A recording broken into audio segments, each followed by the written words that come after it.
The war room of the Zathari flagship hummed with quiet confidence. Fleet Admiral Krenak stood before a massive holographic display, watching the blue-green planet rotate slowly in the projection. His three eyes studied the data streams that floated around the world like digital clouds. "Commander Telvis, your assessment," Krenak said, his mandibles clicking with satisfaction. The tactical officer stepped forward, her scales shimmering under the ship's lights. "Admiral, the target world designated Sol 3 presents minimal threat. The inhabitants are pre-FTL, divided into nearly 200 competing nations and armed with primitive kinetic weapons. Their most advanced explosive devices are fusion-based, but they lack any orbital defense capability." Krenak nodded. The Zathari hegemony had conquered 47 worlds in the last century. This would be conquest number 48. Simple, routine. The inhabitants called their world Earth in their dominant languages. A pleasant enough name for what would soon become another colony world. "What about the classification marking?" a voice asked from the back of the room. Krenak turned to see Intelligence Officer Vaxran pointing to a small notation in the ancient star charts. The Admiral enlarged the display.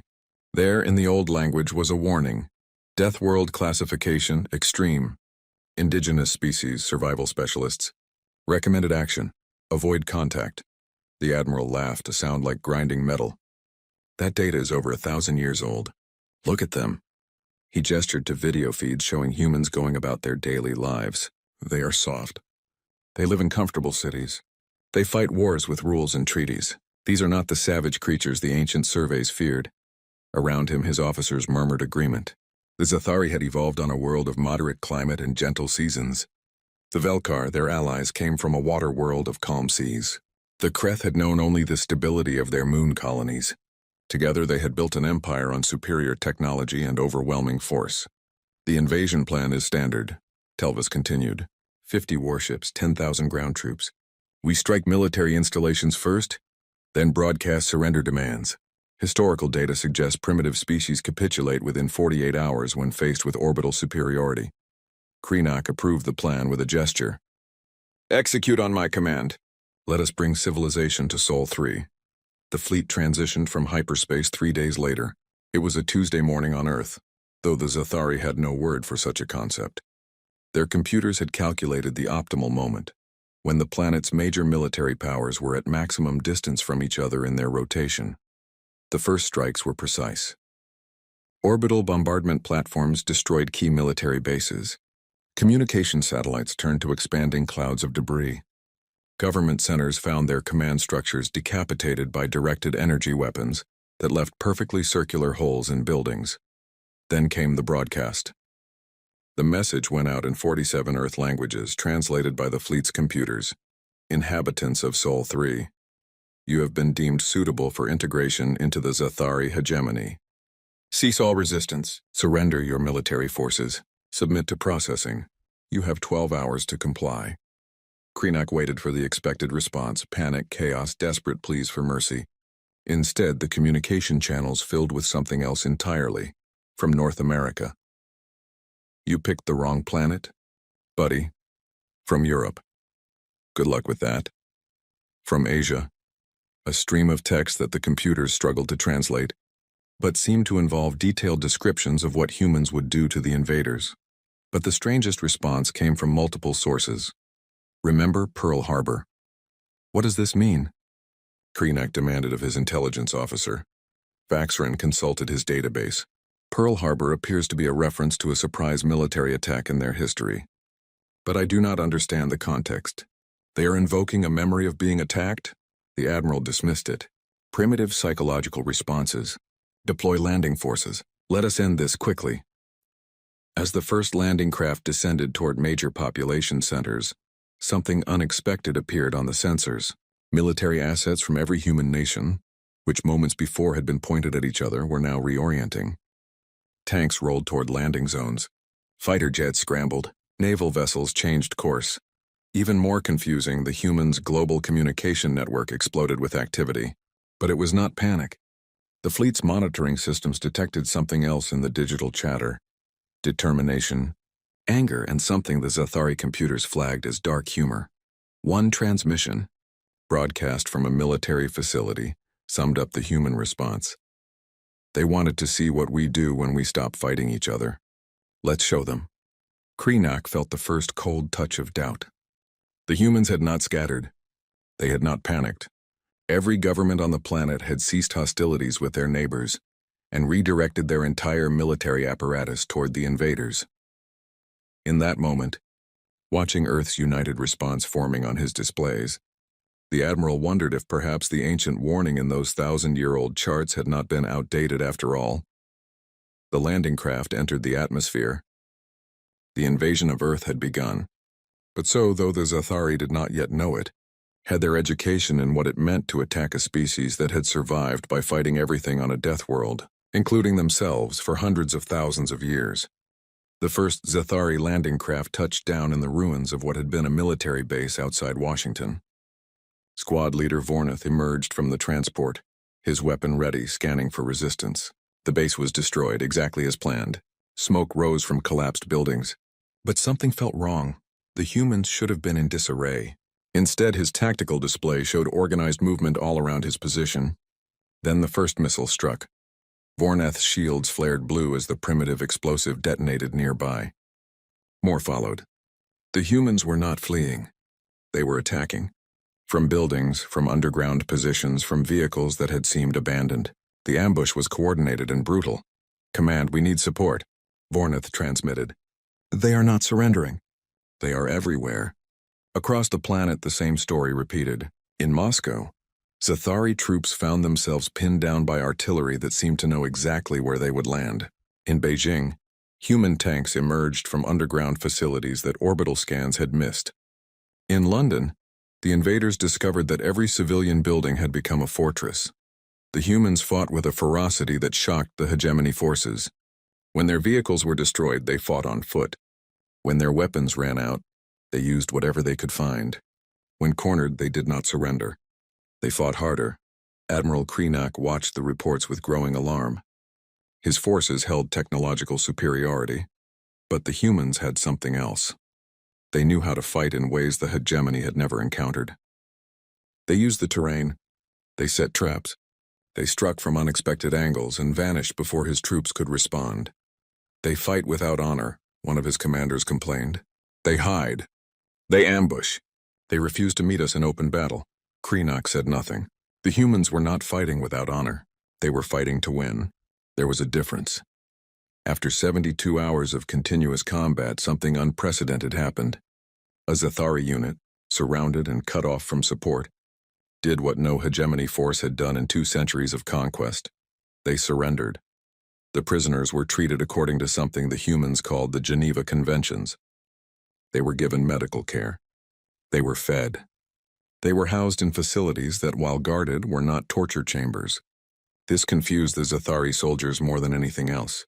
"Why would you care for your enemies?" Intelligence officer Vaxarin interviewed the prisoners. What he learned chilled him. "They trained for this," one soldier said, still in shock. "All of them. From childhood. They learned to fight. They study war the way we study mathematics." When I asked one of their soldiers how they knew where to set their traps, he laughed. He said they had been fighting each other for thousands of years. "They know every trick because they invented every trick." Vaxarin compiled his report with shaking hands. The humans were not primitive. They were experienced. Every nation on Earth had its own military history stretching back centuries.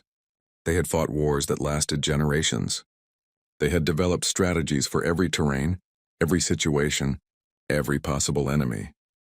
And now they were using all of that accumulated knowledge against the invaders. In the skies above Earth, human pilots were learning to fight Zathari craft. They lost badly at first.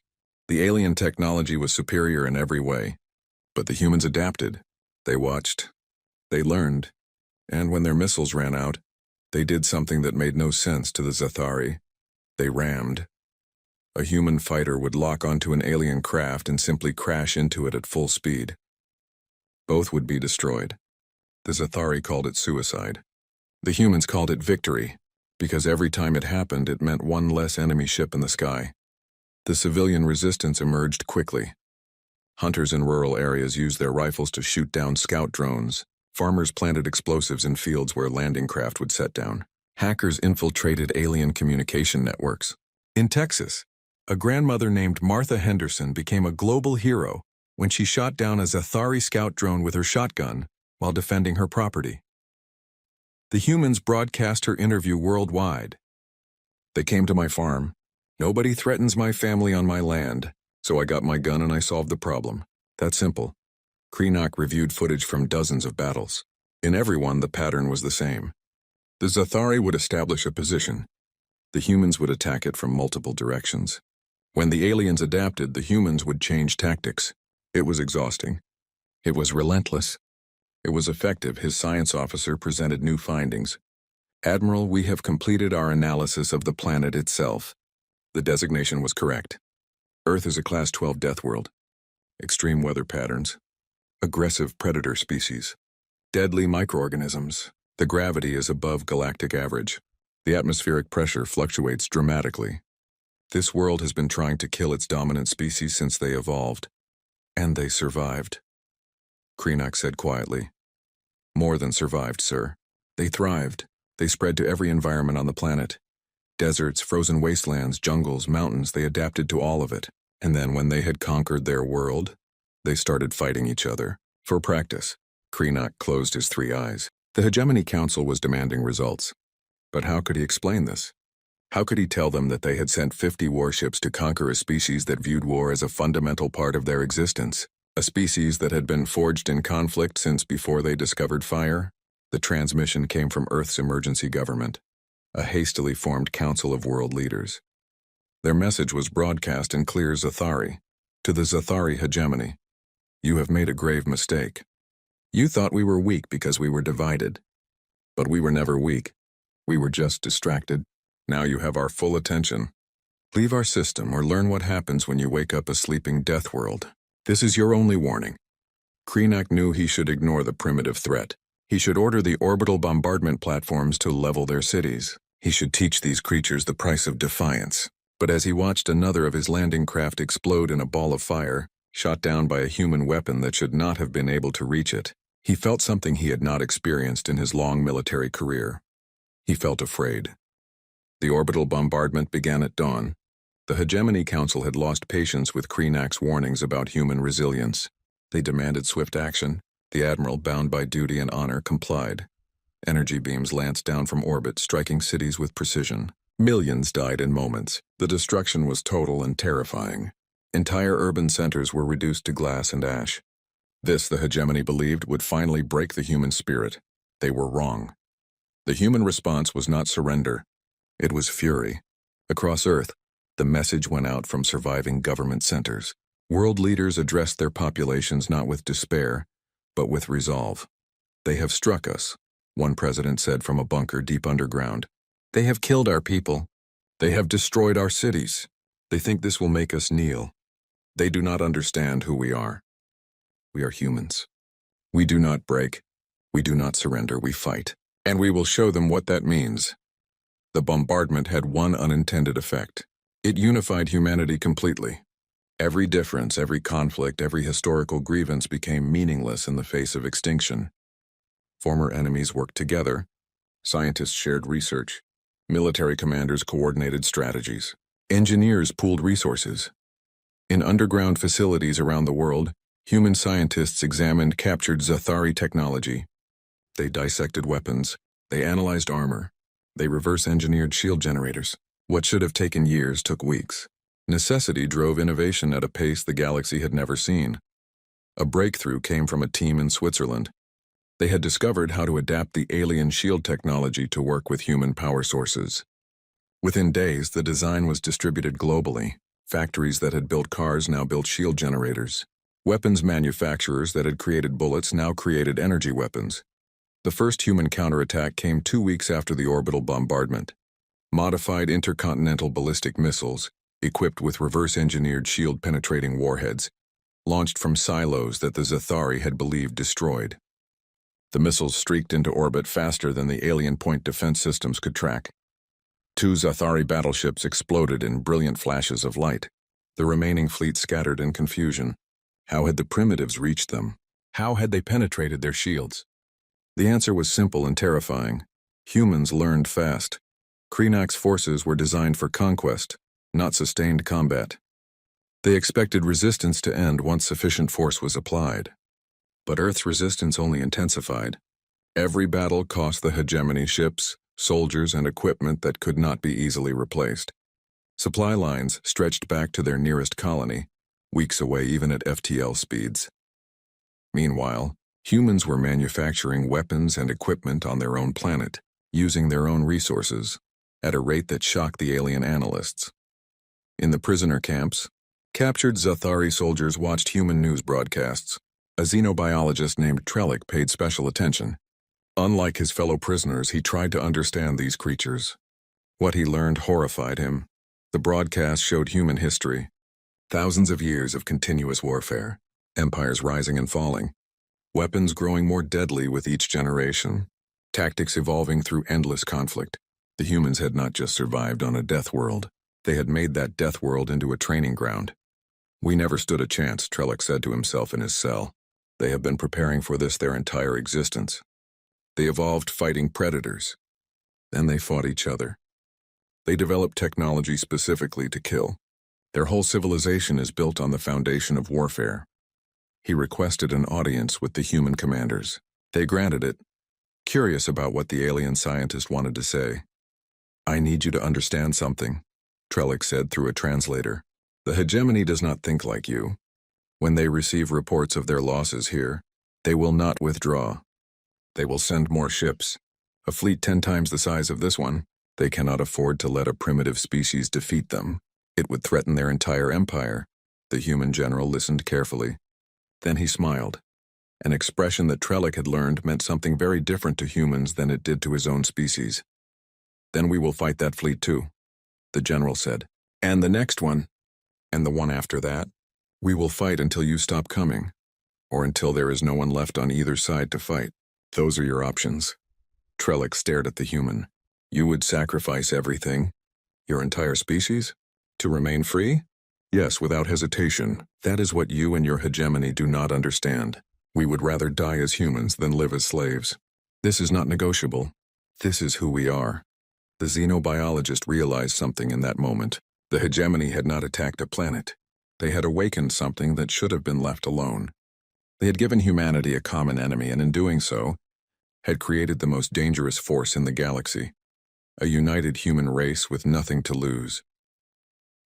That night, Trellick made a decision that would brand him a traitor to the hegemony. He offered the humans everything he knew: fleet positions, tactical doctrines, technological specifications, supply routes, command structures, everything. Why? They asked him. Because you are going to win, Trellick said simply. Not today, maybe not tomorrow, but eventually.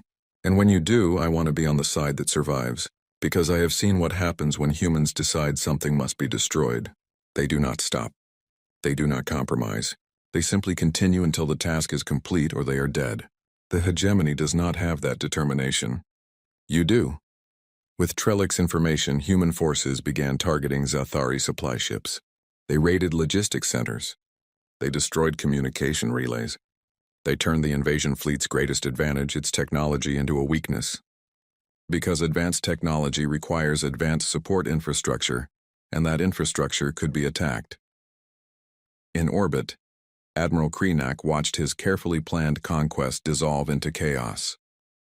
His ships were damaged, his troops were demoralized, his supply lines were compromised, and the humans showed no signs of stopping. Then the long-range sensors detected something new. The reinforcement fleet had arrived at the edge of the solar system. 300 warships, the largest armada the hegemony had ever assembled. They would arrive in Earth orbit within days. Krenak expected the humans to panic. Instead, they accelerated their preparations. Their response was broadcast to his fleet in perfect Zathari. Bring them all. We will be waiting. The breakthrough came from a team of engineers in Japan. They had been working non-stop on a damaged Zathari cruiser that human forces had captured mostly intact. The ship had suffered engine failure during atmospheric combat and crashed in the Pacific Ocean. Recovery teams had pulled it from the depths. Inside its databanks, they found everything. Complete technical specifications, navigation systems, weapons arrays, And most importantly, the principles behind faster-than-light travel. Human scientists around the world abandoned sleep. They worked in shifts that blurred together into a continuous effort. The FTL drive was incredibly complex, but it was not impossible to understand. Within 3 weeks, they had not only figured out how it worked, but had begun adapting it to human manufacturing capabilities. The humans also reverse-engineered the shield technology completely. Now they could build it from scratch. Factories that had once made consumer electronics now produced military-grade energy shields. The transformation of Earth's industrial capacity was total. In orbit above Earth, Admiral Krenak faced a crisis he could not have imagined. Half of his fleet officers had sent him a formal request to retreat. In hegemony military tradition, this was not quite a mutiny, but it was close. They argued that the mission was unsustainable, that losses were unacceptable, that the humans could not be conquered by conventional means. The Admiral refused. "We do not run from primitives," he declared. "The reinforcement fleet will restore order. We hold our position." But Krenak knew, deep in his core, that something fundamental had changed. The humans were no longer defending. They were preparing to attack. The proof came when Earth's combined military launched Operation Thunderbolt. Every functional spacecraft, every modified missile, every weapon that could reach orbit was deployed simultaneously. The attack came from all directions at once. Human pilots flew captured alien fighters alongside jury-rigged Earth vessels. They used tactics that made no sense to the Zathari, because those tactics prioritized results over survival. Ships that were disabled became kinetic weapons, their pilots ejecting at the last moment as their craft slammed into alien vessels. The battle was chaos. The Zathari had superior technology, but the humans had superior determination. They also had the home advantage. Every piece of space debris, every destroyed satellite, every bit of orbital wreckage became a weapon in human hands. By the end of the engagement, humanity had lost 60% of its attacking force. But the Zathari orbital infrastructure was gone. Their bombardment platforms were destroyed. Their supply ships were crippled. Their communication networks were shattered. For the first time since the invasion began, Earth's skies were clear of alien presence. Trellick, the defector xenobiologist, requested permission to address the United Nations Emergency Council. They gathered in a bunker beneath the Swiss Alps, world leaders linked by secure communications. "I must warn you," Trellick said, his translator rendering his words into dozens of human languages simultaneously. "The reinforcement fleet is not like the first invasion force. It is 10 times larger. 300 warships. 50,000 troops. The Hegemony Council is committed now. They will send everything they have rather than accept defeat by a pre-FTL species." The Secretary General of the UN studied the alien scientist. "What would you do in our position?" "Surrender," Trellick said without hesitation. "Negotiate terms. Save what you can of your civilization. You cannot win against those numbers." A general from China leaned forward. "And if we refuse to surrender, then you will fight. And you will die. The hegemony has never lost a conquest war. Never." The leaders looked at each other, some through video screens, some in person, representatives of nations that had fought each other for centuries. Now united by a simple truth, they would not kneel. The American president spoke for them all. "Then we will be the first to make them lose. We have something your hegemony has never faced before. We have nothing to lose and everything to fight for. We will fight that fleet. We will fight the next fleet. We will fight until there are no more fleets to send, or until we are extinct. Those are the only 2 outcomes we accept." Trellick felt something he had not experienced before. Hope mixed with terror. These creatures were insane. They were also magnificent. They truly would rather die than submit. And in that determination, he saw something the hegemony had lost long ago, the will to sacrifice everything for freedom. "Then I will help you," Trellick said. "I will give you everything I know. Fleet compositions, command structures, tactical weaknesses. If you are going to do this impossible thing, at least let me help you have a chance." With Trellick's intelligence, human military planners began preparing for the largest battle in their history. They fortified orbital positions. They laid minefields throughout the solar system. They prepared every weapon, every ship, every soldier for the coming storm. And in a facility beneath the Australian desert, human engineers completed humanity's first faster-than-light capable warship. It was crude compared to Zathari designs. It was cobbled together from salvaged parts and human ingenuity. It would probably fall apart after a few jumps, but it worked. The lead engineer looked at her creation with exhausted pride. "We can reach them now," she said. "They came to our home. Now we can go to theirs." The hegemony reinforcement fleet entered the outer solar system like a storm of steel and fire. 300 warships arranged in perfect battle formation. They expected to find a broken planet and scattered resistance. They expected an easy victory. Instead, they found a fortified Earth bristling with captured alien technology and human determination. They found minefields where there should have been empty space. They found coordinated defenses where there should have been panic. They found an enemy that had spent weeks preparing for this exact moment. The fleet commander, High Admiral Zenthar, studied the tactical displays with confusion. "These readings cannot be correct," he said. "They show energy signatures consistent with our own shield technology." "How is this possible?" His science officer ran the analysis 3 times before responding. "High Admiral, it appears the humans have reverse-engineered our technology. They are using our own weapons against us." Zenthar sat back in his command chair. For the first time in his long career, he understood the true meaning of the ancient warning in those 1,000-year-old charts. Death-world species did not just survive. They adapted. They overcame. They learned. And now humanity was about to teach the hegemony a lesson they would never forget. The second battle for Earth was about to begin. The hegemony armada entered the inner solar system expecting to find ruins. Instead, they found resistance. The minefields activated first. Thousands of explosive devices, some human-made and some salvaged from destroyed Zathari ships, detonated throughout the fleet's approach vector. The damage was minimal. The hegemony had excellent point defense systems. But the mines served their purpose. They forced the fleet to slow down, to spread out, to become cautious. And caution gave the humans time. The human space navy emerged from behind the moon. It was not an impressive force by hegemony standards. A mix of retrofitted Earthships and captured alien craft, held together by skill and determination. But what they lacked in numbers, they made up for in tactics. The humans did not form neat battle lines. They scattered. They attacked from multiple angles simultaneously. They used the debris fields from earlier battles as cover. They employed guerrilla warfare in space, a concept so foreign to hegemony doctrine that their tactical computers struggled to formulate responses. High Admiral Zenthar watched in disbelief as a human destroyer, severely damaged in venting atmosphere, accelerated directly toward one of his battleships. The human captain had ejected the crew in escape pods, then set the ship's engines to full power and aimed it like a missile. The impact was devastating. The destroyer's reactor detonated on contact, and the battleship broke apart in a cascade of explosions. "They are using their own ships as weapons," his tactical officer said in shock. "What kind of species does this?" "A desperate one," Zenthar replied. But even as he said it, he knew it was not desperation. It was calculation. The humans had determined that trading one destroyer for one battleship was an acceptable exchange.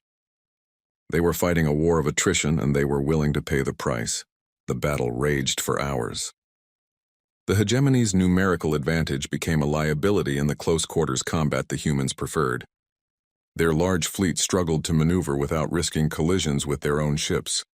Meanwhile, human fighters darted through the chaos, targeting engines and weapon systems with surgical precision. On Earth's surface, life continued with defiant normalcy. Businesses opened their doors. Schools held classes in reinforced bunkers. Sports leagues played their games. The message was clear. Humanity refused to act defeated. Even as the battle raged in orbit, people went about their lives with determination. In a broadcast that reached both Earth and the hegemony fleet, a news anchor spoke calmly. "Today marks the 47th day of the invasion. The stock market opened this morning with gains in the defense sector. The football season continues as scheduled, and in orbit, our forces continue to teach the Zathari why invading Earth was a mistake. Weather forecast for tomorrow: partly cloudy with a high chance of alien debris." The casual defiance enraged and confused the hegemony forces in equal measure. These creatures acted as if orbital warfare was merely an inconvenience. Then humanity revealed its trump card. A small task force led by the newly completed FTL ship Defiance made a jump that should have been impossible. They appeared not in Earth orbit, but 3 light-years away at a hegemony supply depot. The depot was designed to support the invasion fleet. It contained fuel, ammunition, repair equipment, and food for species adapted to non-death world environments. It was also completely undefended, because the hegemony had never imagined that primitive humans could threaten their territory. The human strike force destroyed everything. They used the captured alien weapons they had learned to operate. They planted charges in fuel storage tanks. They sabotaged the FTL communication relay. Then they jumped back to Earth, leaving the depot as a spreading debris field. The news of the attack spread through hegemony space at the speed of light. Panic followed. The humans could reach them now. The primitives who were supposed to be contained to their single planet could now strike anywhere in hegemony territory. Colony worlds demanded protection. Trade routes required escorts. Military assets were pulled from other regions to defend the core worlds.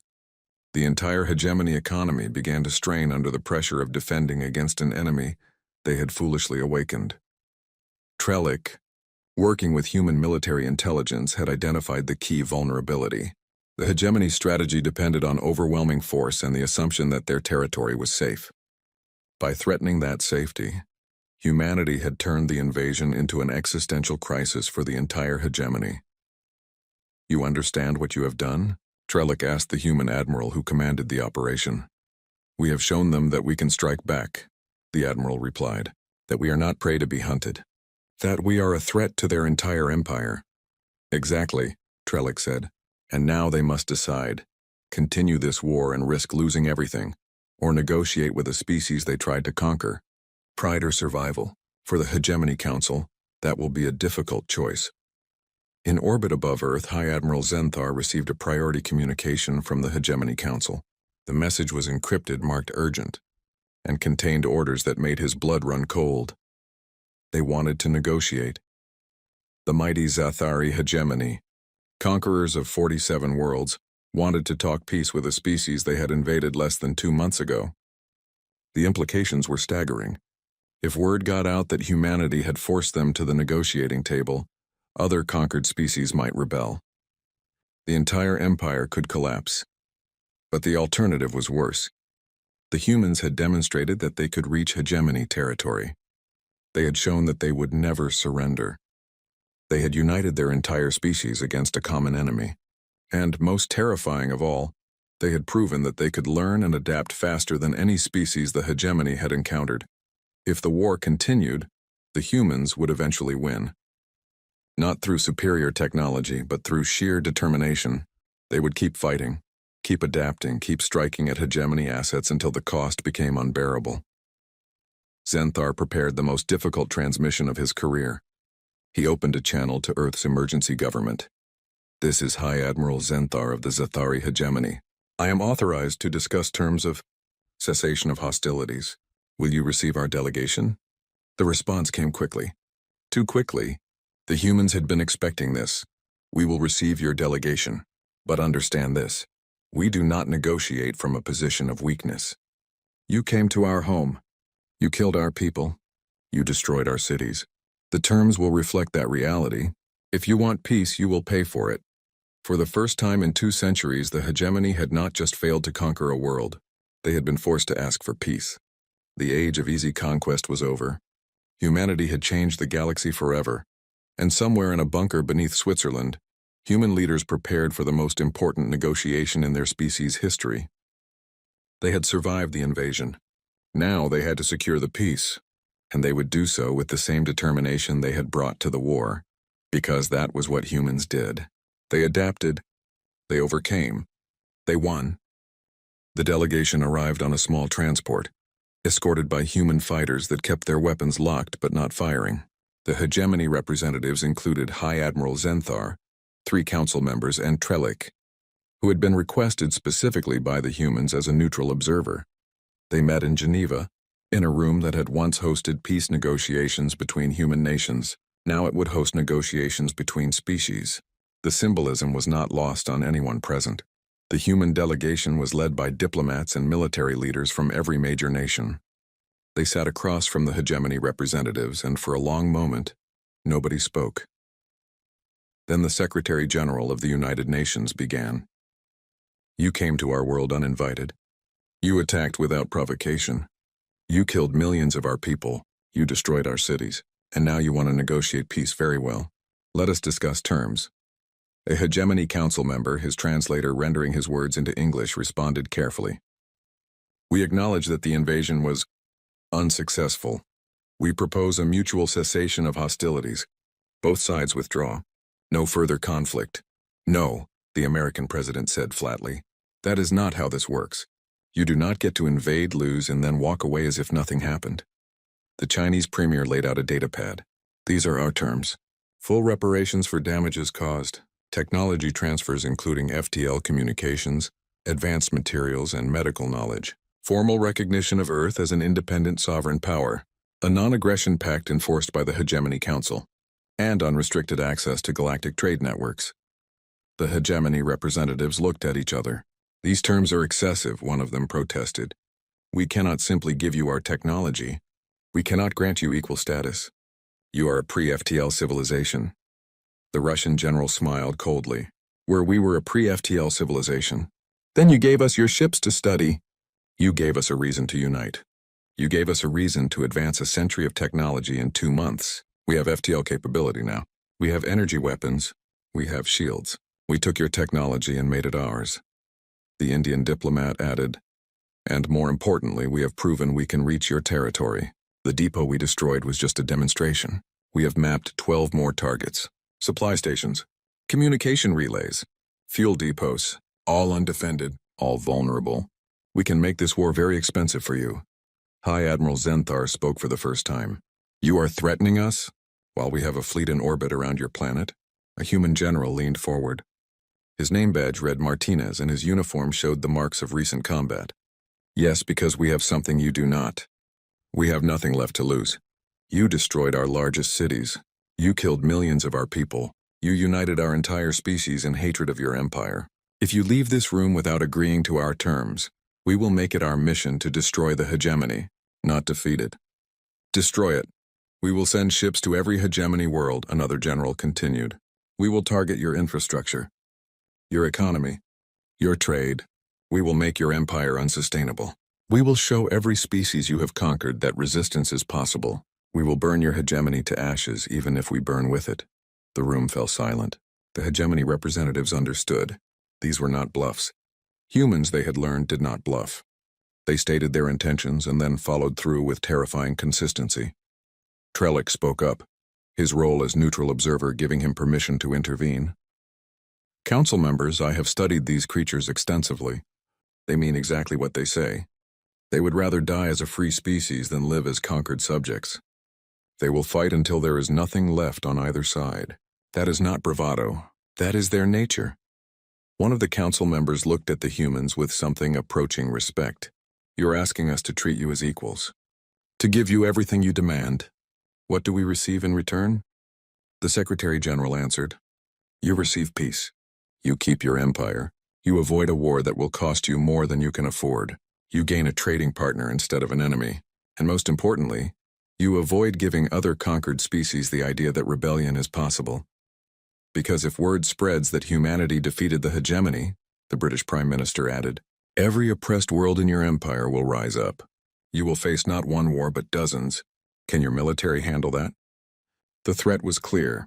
The hegemony could continue this war and risk losing everything. Or they could negotiate and save face. The choice was between pride and survival. After a long silence, High Admiral Zenthar spoke. I will recommend to the Council that they accept your terms. With modifications, but we will accept the core demands.